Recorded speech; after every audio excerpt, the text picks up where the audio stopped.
Welcome to steno dictation. 5 second बाद शुरू होगा। स्टार्ट। काकरोच जनता पार्टी के संसद मार्च के दौरान हुई हिंसा के मामले की सुनवाई करते हुए सुप्रीम कोर्ट ने जहां पुलिस के अत्यधिक बल प्रयोग की जांच करने की ज़रूरत जताई, वहीं नाबालिग छात्रों और ऐसे अन्य लोगों को राहत देने का भी निर्देश जारी किया जिनकी कोई आपराधिक पृष्ठभूमि न हो। उसने यह जो स्पष्ट किया कि आपराधिक पृष्ठभूमि वालों को किसी तरह की राहत नहीं दी जा सकती। उसकी आवश्यकता इसलिए थी क्योंकि कुछ लोग पुलिस पर हमला करने और सार्वजनिक संपत्ति को नुकसान पहुंचाने वाले तत्वों को भी माफ़ी देने की मांग कर रहे थे। यदि इस आवश्यकता की पूर्ति नहीं होती तो उन तत्वों को बल ही मिलता जो आंदोलन के दौरान अराजकता का सहारा लेने के आदी हो गए हैं। संविधान शांतिपूर्ण धरना प्रदर्शन की अनुमति देता है, न कि अराजक आंदोलन को। बीजेपी के संसद मार्च में हिंसा इसीलिए हुई क्योंकि उसके समर्थकों की भीड़ में कुछ ऐसे तत्व भी थे जिन्होंने पुलिस पर पथराव किया और जो बैरिकेडिंग तोड़कर बिना अनुमति संसद भवन की ओर जाने को आमादा थे। इसी कारण पुलिस बल प्रयोग को बाध्य हुई।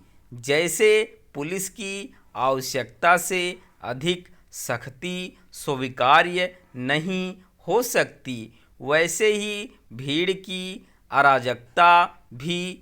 यदि भीड़ अराजकता नहीं दिखाती तो पुलिस को बल प्रयोग की जरूरत ही क्यों पड़ती।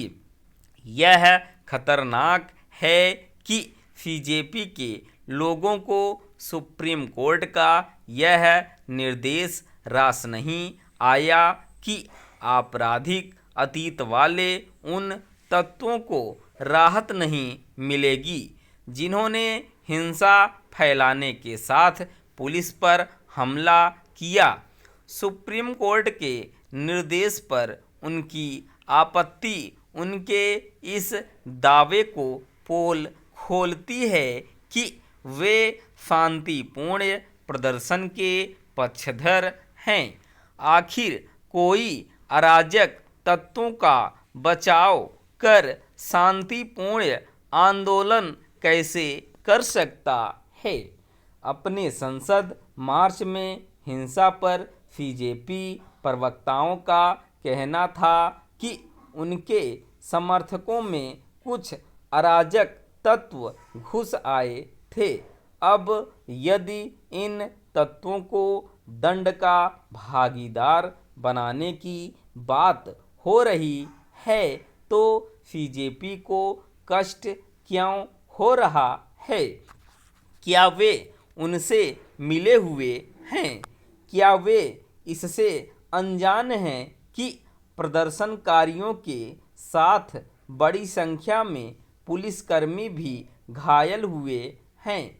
आखिर ये पुलिसकर्मी कैसे चोटिल हो गए? बीजेपी के समर्थकों की भीड़ में अराजक तत्व भी शामिल थे।